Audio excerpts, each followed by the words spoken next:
ಕರ್ನಾಟಕದ 4 ಸಚಿವ ಸ್ಥಾನ ಫಿಕ್ಸ್. ಈಗ ಗೊತ್ತಾಗ್ತಿರೋದು, ಅನುಮಾನ ಇತ್ತು, ಹೌದಾ ಇಲ್ವಾ, ಆಗುತ್ತಾ ಇಲ್ವಾ, ಇವರು ಕೊಡ್ತಾರಾ ಕೊಡಲ್ವಾ ಅಂತ. ಬಟ್ 4 ಸಚಿವ ಸ್ಥಾನ ಫಿಕ್ಸ್. ಆ ದೃಶ್ಯದಲ್ಲಿ ನಾವು ಗಮನಿಸಿದ ಹಾಗೆ ಪ್ರಹ್ಲಾದ್ ಜೋಶಿ ಅವರನ್ನ ನೋಡಿದ್ವಿ, ಕುಮಾರಸ್ವಾಮಿ ಅವರನ್ನ ನೋಡಿದ್ವಿ, ಶೋಭಾ ಕರಂದ್ಲಾಜೆ ಅವರನ್ನ ನೋಡಿದ್ವಿ, ಸೋಮಣ್ಣ ಅವರನ್ನ ನೋಡಿದ್ವಿ. ಹಾಗಾಗಿ 4 ಜನ ಭಾಗಿಯಾಗಿದ್ದಾರೆ. ಈ 4 ಜನಕ್ಕೆ ಮಂತ್ರಿಗಿರಿ ಸಿಗುತ್ತಾ ಇದೆ. 4 ಜನಕ್ಕೆ.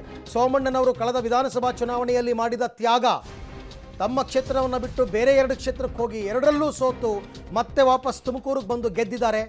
ಅವರಿಗೆ ಋಣ ಸಂದಾಯವನ್ನು ಬಿಜೆಪಿ ಮಾಡಿದೆ, ಅವರ ತ್ಯಾಗಕ್ಕೆ ಋಣ ಸಂದಾಯ.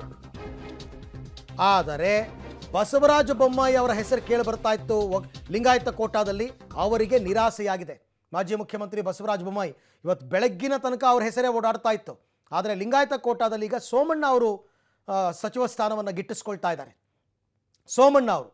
ಹಾಗಾಗಿ ಮಾಜಿ ಮುಖ್ಯಮಂತ್ರಿಗಳು ಇಬ್ಬರಿಗೂ ನಿರಾಸೆ.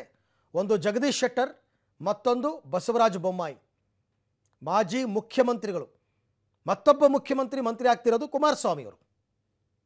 ಅವ್ರನ್ನ ಬಿಟ್ಟರೆ ಶೋಭಾ ಕರಂದ್ಲಾಜೆ ಅವರು 2ನೇ ಬಾರಿಗೆ ಮಂತ್ರಿ ಆಗ್ತಾ ಇದ್ದಾರೆ, ಪ್ರಹ್ಲಾದ್ ಜೋಶಿ ಅವರು 2ನೇ ಬಾರಿಗೆ ಮಂತ್ರಿ ಆಗ್ತಾ ಇದ್ದಾರೆ, ಕುಮಾರಸ್ವಾಮಿ ಅವರು ಮೊದಲ ಬಾರಿಗೆ ಕೇಂದ್ರ ಸಚಿವರಾಗ್ತಾ ಇದ್ದಾರೆ.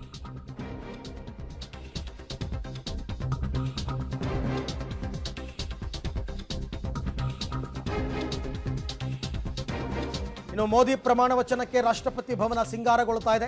45 ನಿಮಿಷಗಳ ಕಾಲ ನಡೆಯುವಂತಹ ಕಾರ್ಯಕ್ರಮ ಇದು.